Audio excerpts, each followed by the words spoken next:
Well, hello, everyone, and welcome to the Air Care Alliance Disaster Preparedness discussion this evening. My name is Christina Luke. I'm the Executive Director of the Air Care Alliance, and I want to thank you all for joining us today. We've got a great lineup of panelists tonight, each with a wealth of knowledge on disaster preparedness and working with state and federal agencies. Our panelists are bi-coastal. They're representing the Virginia Volunteer Pilots Group and the California Disaster Airlift Response Network. This will be a moderated panel discussion, and we will try to leave some time for an audience Q&A at the end. If you do have any questions for our panelists, you can feel free to enter those in the chat, and we'll work our way through those as best we can. This session will be recorded, and it'll be available to you after our webinars wrap up later this week. Tonight's discussion is going to be moderated by our own Raul Murrow. Raul is the founder and president of EVAC, the Emergency Volunteer Air Corps, a national group assisting in rebuilding airports and providing voluntary transport services after disasters or during major public emergencies. Raul is also chairman emeritus and a director of the Air Care Alliance and has been doing this type of work for almost as long as I've been alive. So I will humbly hand this one over to him to get our discussion started. All yours, Raul. All right, I'm going to share a screen here, and with luck, everybody will see the slides. I'm just going to very briefly make an introduction just to try and emphasize the scope of what general aviation pilots and their groups have done over the many years, starting way back at the infancy of aviation. And we all know about things like people throwing injured people into a bush plane in Alaska and hauling them off to Anchorage and things like that.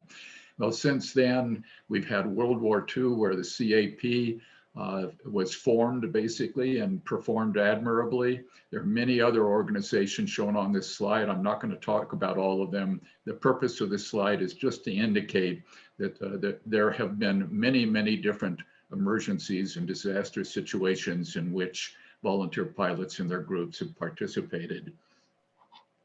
And this next one really shows some of the major groups and programs which specifically are organized for emergency and disaster preparedness and response. So that's just a quick listing of them. You can find them all on the Air Care Alliance website, and I wanted to show them. One of the one I wanted to mention in particular was the fourth one down, volunteer pilot groups, because I'm going to talk about them now. And that's the Air Care Alliance listed groups and supported groups over the years. This shows about half of the ones that we currently have listed in support. And again, just like all of those major groups that have participated in the past, this just gives them an idea of how many different volunteer pilot groups are involved in this kind of activity, as well as their normal activities, which might be patient transport, animal transport, and environmental flights, and many other kinds of things. So with that, I'm going to turn it over, and I believe our first moderator or the panelist is Patrick Cox. No, it's Lindy. Lindy is going to give our first presentation. So Lindy, I'm going to turn the screen back over to you.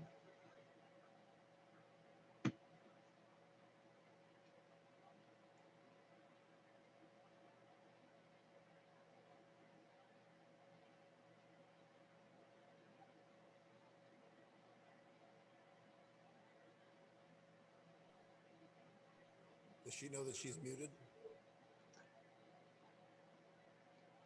Lindy, are you there? I hope we did not lose him. Chris, should we jump to somebody else at this point? Yeah, I would. Okay, probably Patrick. How about you? Would you like to jump in now, and we'll pull in Lindy a little later? Sounds great, Raul. Can you hear me? Oh, we can hear you. All right. Let me go ahead. I just have a few slides to cover. Good evening, everybody, and welcome tonight. And thanks for allowing me to be part of this presentation tonight. As Raul says, my name is Patrick Cox. I work for the Virginia Department of Emergency Management. My formal title is VEST coordinator, but my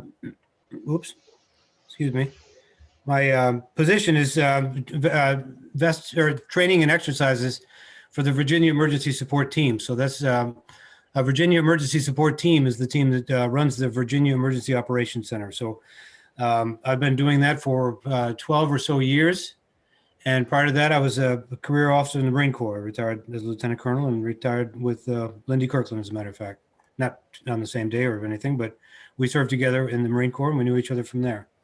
What I wanted to cover tonight is just some observations based on my experience doing what I do. And what I do is the state level emergency management. So that's EM. EM means emergency management on this slide here. I'm just going to give some observations that I've put together on this subject, I think on this subject. And I'm not going to be talking about doctrine or anything, but I am going to do a little bit of a discussion of emergency management at the state level. And I'm going to discuss how we use volunteers as part of the whole of community approach. And I believe I'm going to speak for a lot of other states when I make the comments I make. So I don't think we're going to hear anything that's unique to Virginia, although we may hear a couple of things when we talk about our relationship with volunteer pilots. When we do talk about that, Virginia is a bit unique in that regard. California is another state like us, I know, but there are a lot of states that don't have any relationship at all with volunteer pilot groups. I also know that to be true. So I'm going to talk about what I know and what I've experienced. And to do that, I'd like to go and talk a little bit about the team that I'm a part of. The Virginia Emergency Support Team, that gets shortened to the VEST. And if you talk to, if you wanted to count the number of people who had a badge or credential to say that they're a member of the VEST, you would probably have more than 250 people walking around in Virginia right now who have a credential that's current and gives them a legitimate claim to say that they're a member of the Virginia Emergency Support Team. Our team is divided into 17 different emergency support functions. When you hear emergency support functions, we shorten that to ESF, but what you should think of if you're not an emergency manager is you should think of discipline. To give you some examples, ESF 1 is transportation.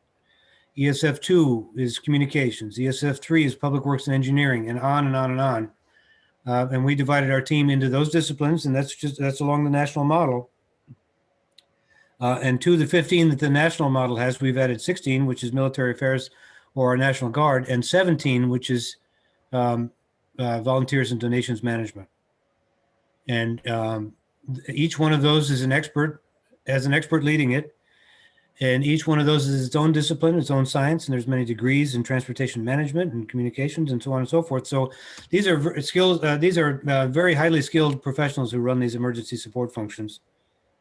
And so one of the keys to my success is that knowing when to get out of the way and let the experts expert. When it comes to volunteer aviation, we've just reorganized and we put our volunteer organization, aviation organization, the Volunteer Pilots Group, in as a sort of a charter member of our volunteer and agencies active in disasters, volunteer organizations active in disasters. And so that comes with a natural leadership skill set that the volunteer pilots bring with it. They're folding in nicely to that organization, and we look forward to their leadership and their participation. When the Virginia Emergency Support Team does what it does, we normally scale to fit the incident. That means that we try to limit the response to only those parts of the team that we're going to need. And sometimes we include also those that we might need. But we try not to bring in every person early in an emergency with out of a concern that we may burn them out prematurely for no particular good reason. But we do try to scale to fit, or if you're a veteran, you'd call it task organizing, but we try to bring the team in that's absolutely going to meet the mission. Here's what I think about volunteers in disasters and why I like volunteers in disasters. We always talk in my business about the fact that all disasters are local. And that's true because every house that burns down, every tornado that strikes, every kid that gets sick, every pumping station that fails, every power outage happens in a locality. So I believe that if you're going to have disasters that are local, your responses should be as local as possible as well. And when we use volunteers, we get a local asset matched to a local need. And that's almost automatic. Nothing's automatic, but that's almost a natural linkage between those two things. The other thing is, along that same line, volunteers are citizens. They're not public servants. Volunteers think like citizens. Volunteers act like citizens. Volunteers tend to have skin in the game. Sometimes a public servant may not, very frankly, because I am a public servant. I can get away with saying that. And I don't mean that to malign myself or any other public servant, but what I'm saying is that citizens tend to have a lot more investment in the community, and they tend to act that way during a disaster. And the citizens, the volunteers that we have are pretty well vetted. And so by the time we know that we have volunteers that we can count on, we know that we have experts, we know that they're highly motivated, and we also know that they're nearby. And that's, again, sort of this elegant simplicity of matching a disaster to the right response. Often comes down to proximity and value. And you don't get a better proximity or a better value than a volunteer, a person who does what they do because they love to, and because they care about the community, because they have to live there every day. So that's my philosophy with that. And keys to success for the key to success for the Virginia Volunteer Pilot Group, and I would suggest to any other volunteer pilot group that would be willing to or interested in serving in the state disaster capacity, organize under a chain of command so that there's not a lot of different organizations. Raul just showed us a chart with a lot of different organizations in it. But I, as an emergency manager, really only have to look at one or two individuals to be able to leverage the Virginia Volunteer Pilot Group. It's a streamlined chain of command that makes it a lot more elegant, a lot more usable, and a lot less confusing to the end user. Point number 2 is be as self-sufficient as possible with an asterisk. I don't expect everybody to fly around with their own tanks or their own spare tanks of gas, and I don't expect you to fly around with your own pockets bulging with money or anything else. I understand, we understand that you can't be completely self-sufficient, but what we don't want to do on the other end, and I don't mean to insult anybody's experience or anything, but we have volunteers, not aviation type volunteers, but other volunteers in other events long ago and far away, but have shown up and become part of the emergency and not part of the solution to the emergency by not being very self-sufficient. So we ask our volunteers to try to avoid that when possible, but as possible with an asterisk. And then the last thing is we have to all understand that we live in a world that has political and legal considerations. Sometimes perception is reality. I don't want to go too far into this, but we have to sometimes understand that people are asked to do things for reasons that are beyond our control, maybe sometimes that are beyond clear-cut logic in some cases. And on the other side of the coin, there are people in government that would be reluctant to use organizations because they're worried about things like indemnity. And they're worried about being the person that signed that document, and then they have this vision of an aviation mishap happening on something that they signed up for, and they're terrified to take any risk in that department. So Virginia Volunteer Pilots Group has gone above and beyond to make sure that we're indemnified using state law, using their own insurance and so forth, to take away that potential consideration. I would encourage other pilot groups to keep that in mind. You don't operate in a vacuum, and sometimes the good idea and the clear-cut logic just isn't clear-cut enough, if you know what I mean. And Raul, I believe that's all I know to say here. All right. Well, we're going to have some questions for you later. We received some questions in advance for each of you, and we know that we'll have more on the chat as we begin on that. You're our representative, and you're very plugged into the world of emergency management, and that's something that a lot of the groups really have little experience with. And Lindy is coming from a very different place. He's very familiar with all the groups in the Air Care Alliance and all. And so he can present that perspective of how we get involved with official agencies. The big problem I've seen in the past, and also a remarkable aspect of volunteer pilots, is that in most of the disasters, there has been little interface between the volunteer pilot groups and official state agencies or federal agencies. They had their own links into the communities through churches and social workers, hospital relationships, so on and so forth. And now we're moving toward that. Civil Air Patrol has a long history of very strong relationships with the agencies. So it'll be very interesting to explore that. Lindy, would you like to jump in and talk about the Virginia Volunteer Pilots Group and how that came about and all? Yeah, sure, Raul, thanks. And I apologize, I violated the first law of technology, and that is to never touch anything if everything's going well. So I apologize for dropping off. But just wanted to share a couple of quick slides with everybody talking about the Virginia Volunteer Pilot Group. It's really a unique construct of volunteer groups coupled with the state agencies, if you will, the Virginia Department of Aviation, Virginia Department of Emergency Management. And we kind of crafted this idea of how we could better utilize the efforts of everybody involved. So I'll just go through this real quick. VVPG was sort of the brainchild of Randy Burdett. Many of you know Randy, now retired Director of Aviation for the Commonwealth of Virginia. And he got together with some folks on the emergency management side, contacted us at the Air Care Alliance and said, hey, I've got this idea, want to figure out how we make this work. And so that was the beginning of it.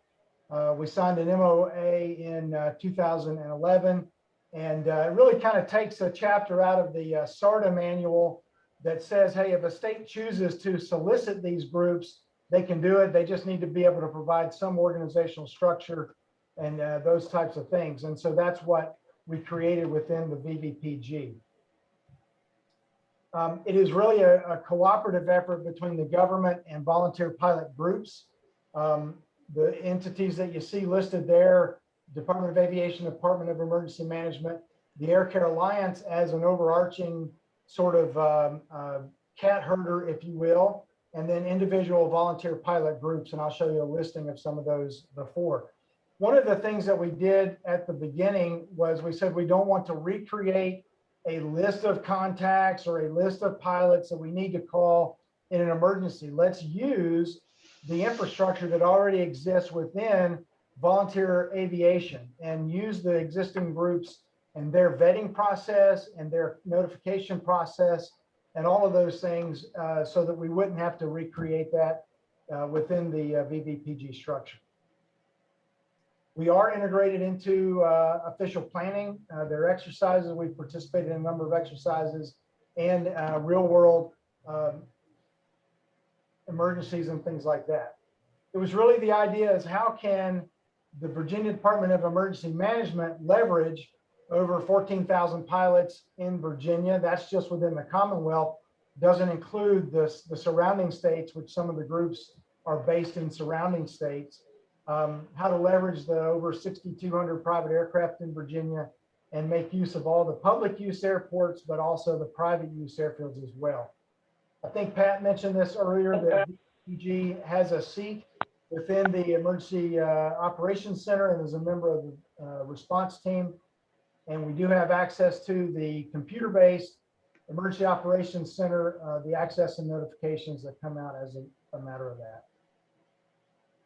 Just real quickly, this was the mission statement that we came up with, that our goal was to assist the Commonwealth and help them respond to emergencies through the use of volunteer private aviation and those resources. And then to improve the communication between the aviation community and the state and local governments. This is kind of as part of our memorandum of understanding. It lists several things that the Department of Aviation will provide, several things that the Department of Emergency Management will provide, and then things that the VVPG will provide. And so it really just lays all that out. But it kind of says that DOAV is going to provide these types of things, and those resources will be provided to VVPG. For the Department of Emergency Management, this is their mission and what things that the MOU outlines that they will provide to VVPG, primarily membership within the response team participation in the command and control, the planning and the exercises, and access to the web EOC. This is a list of the groups. Many of you are familiar with most of these, if not all, that have signed memorandums of understanding with the Department of Emergency Management and Department of Aviation, and are part of what we call now the Virginia Volunteer Pilot Group. And again, the idea was that we would not recreate the wheel, but we would just provide communication and assistance through the existing infrastructure of those groups.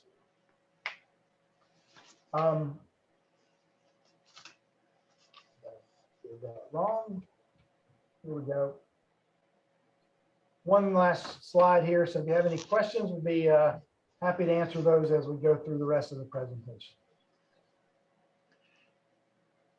All right, I'll start give you a question right now. You've kept your presentation pretty short, and I don't see any on the chat yet. You have drawn the organizations in the Virginia Volunteer Pilots Group from the list of volunteer pilot organizations maintained by the Air Care Alliance. Can you describe how the Air Care Alliance has helped encourage the various patient transport and other groups to get involved in disaster relief planning and get hooked up with the Virginia Volunteer Pilots Group? Sure, Raul. So one of the things that Randy Burdett, when we conceptualized this VVPG organization, he didn't want to have to deal with 10 or more different organizations at any one time. And so he kind of needed a group or an entity, if you will, that provided some top cover and some glue that kind of held these groups together. And so the Air Care Alliance was sort of a natural affiliate to do that. And if you look at the structure of the Virginia Volunteer Pilots Group, there are only two positions on the board of directors that are positional, if you will. One is that the current commanding officer of the Virginia wing of the Civil Air Patrol has a seat on the board for the VVPG, and as does a member of the board of directors or officer of the Air Care Alliance has a seat on the VVPG. The other groups then elect 5 additional directors to the board of VVPG. And so that provides sort of that overarching look. You know, we try to stand back and look at it from how do we get all groups involved, or how do we pick the right group that's best suited to a particular mission and give them the head nod to go perform a particular mission in support of some of these emergency operations. And so that's really the role of that person sitting in the EOC who may be an Air Care Alliance guy. But then also, as you said, we use the Air Care Alliance organization, if you will, to recruit the various entities from within Virginia and from the states that surround the Commonwealth to participate in this group. And so that's really how it came about, was through the Air Care Alliance and their affiliations with the other groups. Very good, thank you. And we'll probably have some more questions for you when we get toward the end of the presentation. Scott, you represent the Division of Aviation, Department of Aviation within Virginia. And a lot of general aviation pilots are not really very familiar with their own departments of aviation. But it's an extremely important network, not only within a state, you know, handling aviation matters, supporting airports and working with a number of the groups within states, but also the network through the National Association of State Aviation Officials allows the different state directors and their staffs to share information and develop strategies for working with people.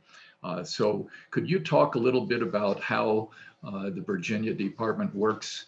And I believe you have a presentation you can start things off with. Sure. Yeah, actually, I don't have a PowerPoint presentation or anything like that, but essentially, and I'm going to touch back on a couple of things that had already been addressed by Patrick and Lindy.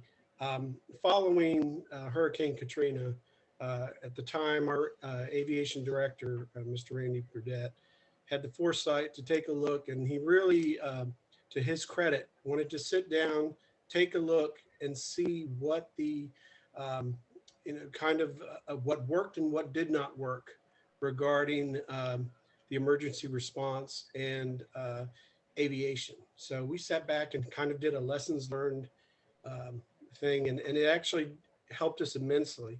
And what we realized was there wasn't a shortage of people who want to help, which is a very good thing. What the negative aspect of that is without the coordination, without the trickle down of for lack of a better term, chain of command, without that, it often aids in the emergency itself versus the emergency response. It creates a hazard in airspace, often jams up our general aviation or air carrier airports with aircraft that are bringing people and supplies that want to help, but have come down, and as a result, it ends up being an uncoordinated effort. So from those lessons learned, Randy and Lindy and Patrick and at the time, Mr. Michael Klein, who is the Department of Emergency Management Director, got together and said, okay, well, what do we do to improve this situation? How do we make this work in Virginia? And essentially what they did is they established that chain of command. And as Lindy indicated and Patrick indicated, the best way to do that is have these entities work, but have a single point of contact. As a VEST entity myself, in other words, I work with Patrick in the emergency support function 1, transportation. As these calls come in, we're as a state employee and in that role, we're constantly addressing issues that are occurring, emergencies and aspects of that emergency. So to try and deal with volunteers and volunteer aircraft and the pilots, and it can become overwhelming when you're already dealing with several other things. So having an organization like the Air Care Alliance and the Virginia Volunteer Pilot Group, it's great, because as we get a mission that in which we could utilize volunteer pilots, instead of trying to go through 30 different organizations to find out who's suited for it, we contact the Virginia Volunteer Pilot Group and Air Care Alliance simultaneously, and they go about sending out the message to their groups, and those entities and individuals within those groups who can take a look at the proposed quote unquote mission and believe that they may be suited for that, then they can volunteer for it. And therefore it's a single chain of event or single chain of command that we can focus on, and it really helps. That's really great. You know, what you're looking at all of the folks who are here, it looks almost like a jigsaw puzzle in that we're putting together this puzzle that hopefully will nationally result in a really good network and a set of relationships between the emergency management professionals and all the volunteer pilot groups and their pilots. I had one question come in beforehand, and we have another question which is addressed to everybody. I'll hold the second question until we finish the presentations, but the first one I'll give you right now. With your background in planning and thinking about the need for emergency resources in all 50 states and beyond, how can we convince the various volunteer pilot groups to get involved early in emergency preparedness planning when their normal missions aren't actually centered on disaster relief? And the second part of it is how can we encourage your colleagues in the various other states to get involved in this kind of activity? Sure. And actually, your second part of your question answers your first part of the question. Really, it should begin with the state itself and the state aviation organizations and the departments of emergency management. They need to be very proactive in outreach. They need to reach these entities and organizations well before any emergency takes place. They need to establish this chain of command and identify the entities that are willing to do this. A lot of organizations are mission centric. In other words, we have a group, Pilots and Paws, and they're great at relocating animals in the event of an emergency. Could they be doing other things as well? You know, bringing in vaccination medicines and that sort of thing? Sure, they could. But the way we have it structured and the way that it seems to work is we keep a running list of entities that have the MOAs, and we make that call. And if they believe they can help in this particular mission, then they make it known. Oftentimes we'll have multiple entities saying, oh, we can do it, we can do it, we can do it. But through the chain of command, it's allocated to one entity, and then that mission can be done. And there's not the confusion, there's not the influx of people. So it's more order, it's controlled chaos, if you will. And it all starts with a really good public outreach from the Department of Emergency Management and their state aviation entities to go out there, see what's out there, who's willing to help, and then create that organization and promote those organizations. Very good. Thank you. Now I'm going to turn it over to Ron Lovick, and he is involved with the whole network of organizations, both directly involved with the volunteer pilots and also with various other agencies and activities that he's been involved with over the years. In addition, the organization that has come together there involves not just California, but actually up and down the West Coast. And it's called, well, he'll tell you about it, organizing both at the local airport level and with a number of different aviation organizations to achieve a coastal length planning effort. So Ron, would you like to share your screen and jump in and tell us all about that? Okay, are you seeing my screen now? We're seeing you. Can you see me, everybody? Okay. I'm Ron Lovick, and I am a board member and the government liaison officer for the California DART network. And by way of just introducing myself, I'm celebrating my 50th year in emergency management and disaster response. I started with the LA County Sheriff's Department in 1971 in their emergency management, emergency response bureau, where the LA County had 50 deputies that were trained. This is back in the 70s, so they were trained to do just about everything that nobody else knew what to do. So we handled long-range search and rescue, tactical rescue, evacuation, many of the things that SWAT does today. They didn't have SWAT back in those days. Helicopter rappel, snow search and rescue, underwater rescue. We did all kinds of wild and crazy things. What it taught me was an awful lot about disasters as an entity. You know, what I learned is all disasters are the same, only the details change. So that's something really important to remember. I then moved to San Diego Sheriff's Department and did very similar work there. I focused on emergency services in the backcountry. We developed an off-road enforcement team where we had off-road motorcycles, off-road quads, helicopters, Chinook sand rails, 4x4s, and our role was to maintain law and order, but mostly it was to save people's lives out in the badlands of eastern San Diego County.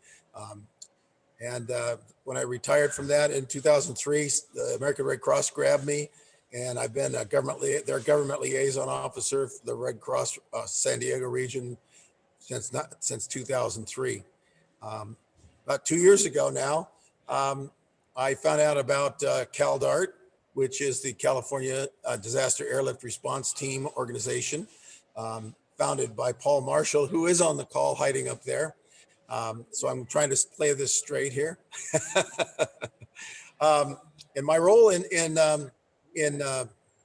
CalDART is based upon my long career in flying. I flew my first airplane when I was 8 years old and have been flying continuously since. I've got well over 1,000 hours of flight throughout the Western United States. I've owned 2 airplanes. I built one and I'm building a second one. So have a lot of aviation background and a lot of disaster response background. And so what I wanted to do today was just give you some tidbits from what I've realized and learned, both being you know, on the government side and being on the civilian side. First of all, I think the most important thing that I've learned from it is to know me is to love me. And I think that's something that every single one of us should think about. You cannot expect anyone to call on you in a disaster if you haven't gotten to know them, gotten to work with them, you know, if you will, go out and have a beer with them concept, and getting to know each other and understanding each other's needs and desires. The public sector is public service, but they are paid. They are career people. They're making their careers, and there's a lot of bureaucracy there. And if you don't understand and appreciate and learn how to work with it, it makes the road a little harder to go. So since I was in it, I can be candid and frank with you. Most bureaucrats can say no, very few will say yes. So you have to go for the yes, and sometimes you got to be very clever and long range in your thinking on it, but it does happen. So as it relates to the government side, back in 1970s, California had this huge fire in Oakland, which burned up a whole bunch of homes and people and real estate. And they said, you know what? We got 14 fire departments on this fire, and no one knows what anyone's doing. No one could talk to each other on the radio. Everybody had different tactics. So they said, we got to fix this. And so they convened a thing called Fire Escape, and out of it came the incident command system that California has used since the 70s. Fast forward to the 9/11 and DHS being created, the federal government looked around and said, "Oh my gosh, we got to have a integrated incident command system." So California offered it up to them, and they looked at it and said, "Wow, this is fantastic, but you know we have to develop our own." So they basically took 92.7% of what California did and turned it into a thing called NIMS, which is the National Incident Management System. The reason I bring it up is in today's world, if your organization does not operate itself along the NIMS lines, if you don't follow the NIMS process, you will be marginalized right away. It has nothing to do with people liking you or not. It's the way that all of the emergency services organizations work and coordinate.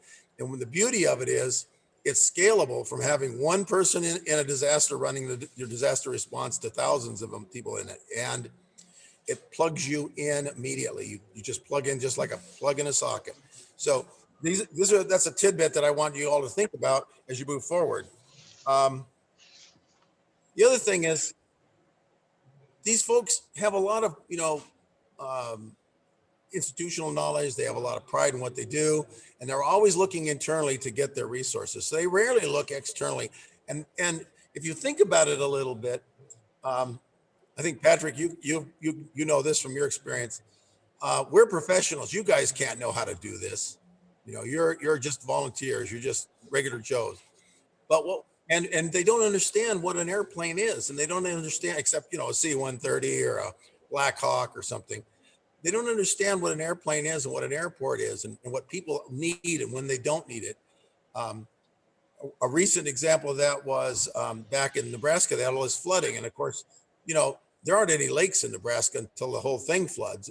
Well, it turned out an entire city became an island, and they could not get anything in and out, and the airport was too small to airlift things in, and their water purification plants went out. They put a call out to us, and we got a Pilatus out of California to bring in suitcase water purification systems I didn't know existed. It flew them into the city and got the citizens back drinking fresh water. And it was all due to general aviation. And the only other thing was to try to find them and helicopter them in, with a helicopter. But again, you can do amazing things when you have the right solution to the right problem at the right time. My dad always said, good luck is when preparation meets opportunity. And that's what we all need to think about as we build our capabilities. Get the preparation because the opportunity will come. I can't tell you what it'll be, but I'll tell you when I see it. So that's something important to remember. They don't know what we can do. So we need to help them know. We need to educate them. And VOAD is a very, very good organization to start with, because VOAD is already plugged into many emergency management groups, public groups, cities, counties, and whatnot. So that's a good place to start. But also get to know your emergency managers in your counties and in your regions, and go visit with them and talk to them. Talk to them about what your capabilities are and what you can do and the successes that we've had. The other thing, and I think Patrick sort of embodies this, and that is find somebody who's been there and done that. Someone like Patrick, someone like me, who now has the time to put into your volunteer organization and really help you move it forward. I'm lucky. I speak cop and fire, so I just fit right in. I mean, I walk into an EOC or an incident command post with the Red Cross. Half of them I know by name, but they certainly know that I'm capable because they see that experience. And I think that's a really powerful thing that you can use to grow your organizations. Find somebody who can be the person who really interfaces with the public entities. So, those are the main things that I wanted to bring up. And I know it was quick and I know it was sharp, but excuse me, it's really important that you advertise who you are and what you can do. I have a very interesting quick video, and I'm going to ask Paul Marshall. Paul, would you be able to run that video? You have to unmute, I think, so that we can do a screen share. Raul, or Christina, are we able to do a screen share? Yes, I just made Christina? Paul. Yep. Can you hear me? Okay, Yeah. my bandwidth, I'm up in Fort Wayne, Idaho. My band was kind of narrow, so if Paul can do it, that'd be fantastic. It's a good video. Sure. Take it away, I've Paul, got when two you're ready. videos. Ron, are you thinking of the Oregon firefighter video, or are you thinking of the generic CalDART video? Why don't you do the Oregon first and the CalDART? That'll be good, because the Oregon's very impressive. So the only challenge is Just to set the stage real quick. Go ahead. To set the stage, we had a request for getting 100,000 face masks up to the Oregon firefighters because they were running out of face masks fighting the fires.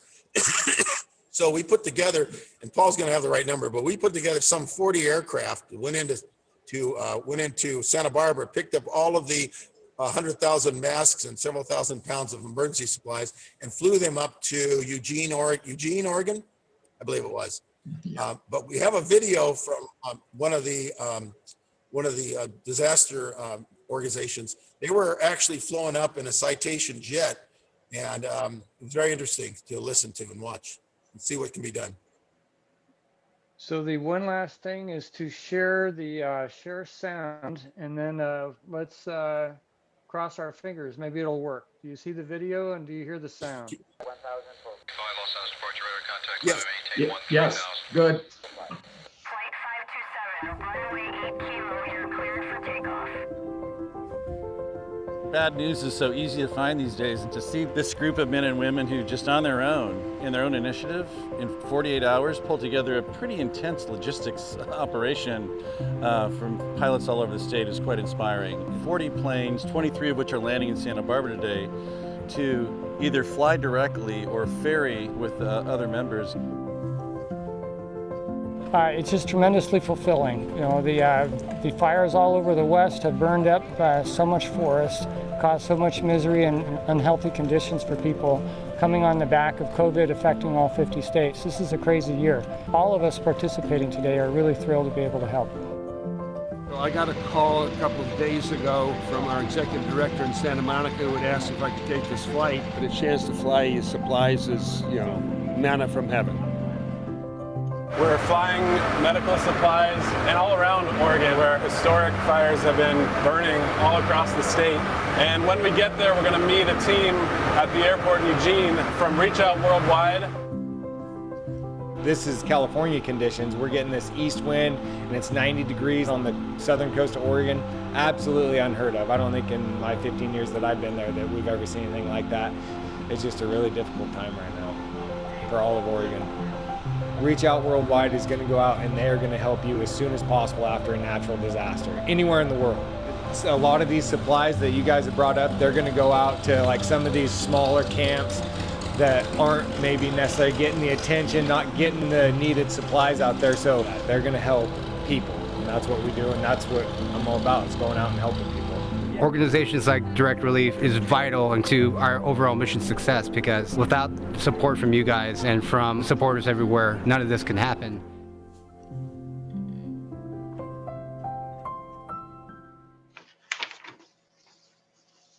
Okay. So that's a video on what we have done, and this next one is a new promotional video that we use to educate the public, educate our public partners, also our law enforcement, fire department groups, to show them, and also to utilize as a donation mechanism with the general public. I think it's a pretty darn nicely done. Excuse the fact that I'm in it. I apologize up front, so I'm not self-promoting, but I think it does give a good idea of what we all do in emergency airlift. Paula, is it close or? Here we go. Natural disasters of all kinds You got strike the audio California and video? daily. And when they do, yes, lives are threatened, property is destroyed, and immediate help is on its way. Or is it? Emergency officials say that in any disaster, you're on your own for the first 72 hours, and life-sustaining supplies, shelter, and hope are essential to survival. When a disaster strikes, CalDART flies into action by providing life-saving services on a moment's notice. We are a California-based volunteer nonprofit organization, fully supported by viewers like you. We need your help. To volunteer, to donate your time and express your generosity, and to spread the word throughout your communities in California that we will always be there when you need us most. The California Disaster Airlift Response Team Network is comprised of skilled volunteer pilots who utilize their experience, personal equipment, and aircraft to transport critical supplies and personnel many miles, or the last mile, between the disaster area and local airports in the disaster zone. Our CalDART operators are located in communities and airports around the state, growing in number and proficiency year by year. They conduct annual readiness exercises, working with local organizations that assist during disasters to prepare for the logistical issues that could arise in an emergency. Volunteer pilots, ground support, and your financial contributions are essential to help us assist you and your neighbors throughout California during a crisis. We are a necessity in your community's lifeline during an emergency. We are CalDART. For additional information on what we do and how you can contribute to our cause, go online to caldart.org. Visit the Join Renew tab to become a volunteer, as well as the Donate Friend tab to make a donation in support of our all-volunteer mission.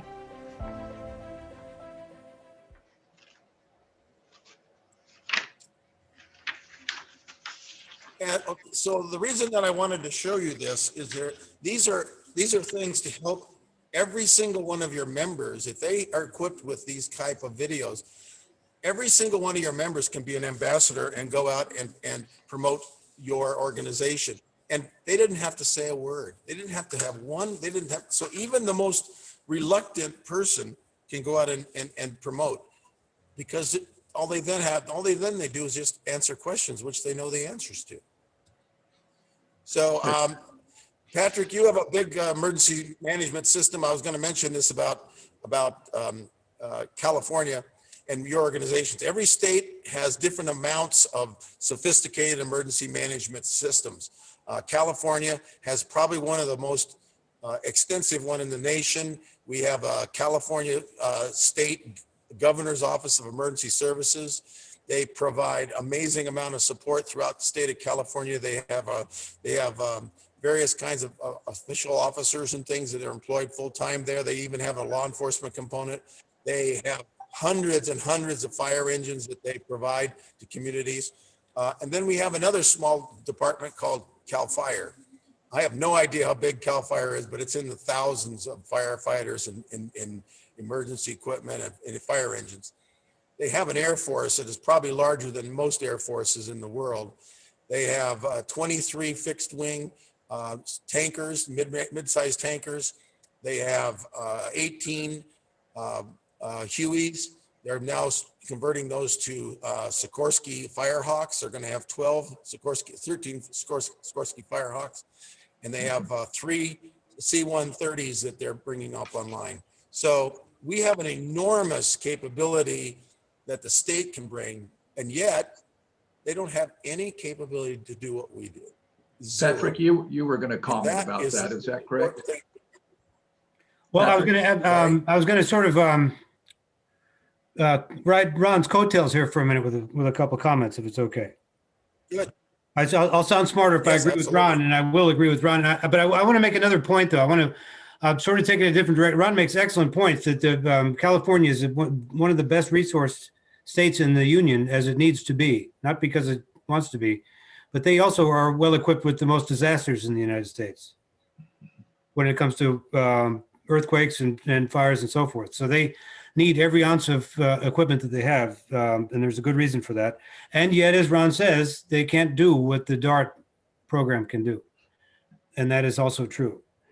The message that the message that we try to transmit comes well from the state headquarters, but it would be a lot better supported. Not necessarily in Virginia as well, but better supported at the grassroots level. Every disaster is local, as I said in my presentation. Every decision maker is local. Every constituent and every citizen is local.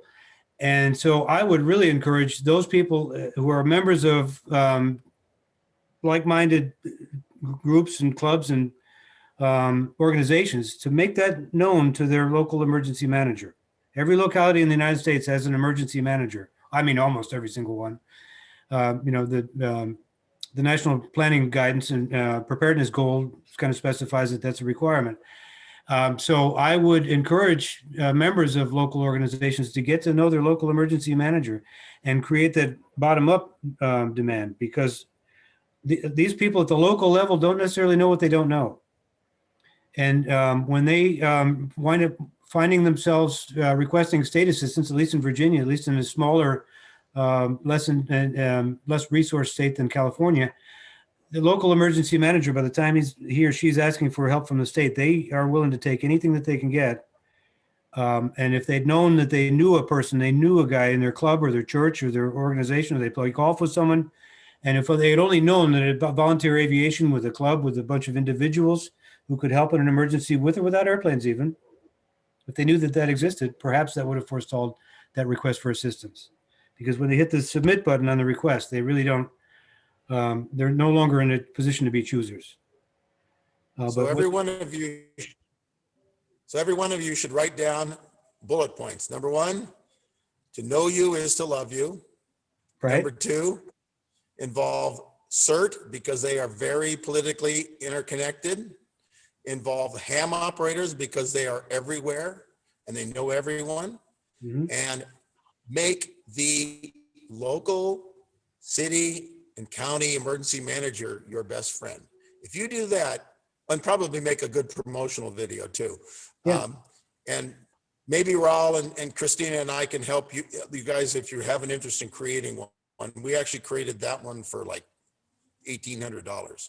So, and why, what's in it for you, besides being good-hearted and everything else, Ron? What's in it for the pilot? What's in it for the pilot is when a local emergency manager knows how important civil aviation is to communities, the local emergency manager then considers that local civil aviation airfield part of their infrastructure. Because in many cases, they don't actually think that way. In many cases, their infrastructure stops at the end of the road at the stop sign. And they don't think the whole short line at the airfield has anything to do with them, which it does, right? Yep. And so that's another reason. One good disaster you help them with, and they will change their entire world's thinking. Right. And the other thing is get to be friends with the airport managers. Absolutely. And tell them what you do, because they can help you also. But again, this isn't terribly difficult. That you just have to have a game plan and execute your plan, and you'd be surprised how well it works. So for all you pilots out there, I don't know how many of you, how many guys out there are pilots. You want to get in your plane and you want to fly and you want to do really very satisfying work. But remember, there's a whole ground crew that needs to be there. So not only does the CERT and the HAMS help you in building your relationships, but they also help you take care of the groundwork so you can fly rather than being tapped to be on a, doing groundwork. So really important thing to remember, but embrace it and look at it as something that they, once they understand it, they may not know that they need you, but they do. And the key is just to make sure that you help them understand why they need you. Chris, I believe that we're getting very, very close to the end of our presentation. I don't know how much time you want me to leave for your ending. Perhaps we could get a very quick word from Lindy as sort of a last word from him as being involved in this from the pilot point of view. Thanks, Raul. I would just say, just tying into everything that Ron and Patrick and Scott and everybody has presented, education is the key. You have to go work with the state organizations and the county organizations to educate them on what general aviation brings to the fight. Get them to trust you, and then get them to incorporate you or your group in a process by which you can then be used in a real world event. And so what we've done here with VVPG and what DART's done and other organizations like that, you've got to build that relationship up front. You've got to educate them so that they have the understanding of what you bring. And then you've got to almost be a little bit of a pest to get yourself into the exercises, to get yourself into their thought process so that in time of a real emergency, you're not an afterthought, you're part of the process. And that's really the key, is getting involved, laying all that groundwork up front, and getting the organizations to work together that way. Very good. And we did have one question that came in from Gene Cross that related to a lot of people being members of various volunteer pilot groups and all, and wondering how each of you interact with these groups. I think we've heard a lot about that in terms of each of your responses. And I know that from the Air Care Alliance for the last 30 years, we have been strongly encouraging each of the groups when their representatives come to our conferences and in our publications to find somebody within their organization or recruit somebody from outside who becomes that organization's expert on emergency preparedness and who works with the local and state emergency management folks to develop these relationships. Generally speaking, the groups are very involved in their own missions and don't have the bandwidth to do that unless they bring somebody in or can identify somebody who can accomplish that. And I also think the comment regarding the incident commands system is very, very important. If you don't understand that, you can end up getting crosswise with an incident command manager on the scene when they're working, trying to solve a lot of problems, and you end up being a problem because you don't know how it all works. So well, if I could just to tag on to that, one of the ways that VVPG does this to get individual pilots involved is if a pilot approaches a representative of VVPG at an event, says, hey, how do I get involved? We point them to the member organizations, whether it's Angel Flight East or Mid-Atlantic or PALS or Pilots and Paws. We point them to one of those groups and say, go get affiliated with one of those groups, get into their pilot vetting process, then you're eligible to fly missions as part of this under their banner. And what that helps the groups in their recruitment when pilots approach us, because again, we're not trying to recreate the wheel. we're utilizing the vetting process, the insurance requirements, minimum hours requirements, all of those things that are already in place within each of the groups that participate with us. So that's, again, how we get individual pilots involved, is we point them back to the groups that are participating. Very, very good point. And I'm going to turn it over now to Chris. She's going to wrap things up for us. And I want to thank all of you for your participation and all of the several dozens of people who have logged on to listen to us. So Chris, why don't you take it away? Sure. Well, you took the words out of my mouth. Just want to thank all of our contributors tonight. You know, I know you have busy schedules. You took a lot of time to share some valuable insights, and we really appreciate that. Again, the session has been recorded, and we hope that you'll stay connected with Air Care Alliance. You know, sign up for our newsletter, follow us on Facebook, all that good stuff. And we hope that we'll see a lot of you tomorrow night at 7 p.m. Eastern Time for our virtual town hall, where we'll be discussing some hot topics in volunteer flying. We'll see you next time. Thanks, guys. Thank you.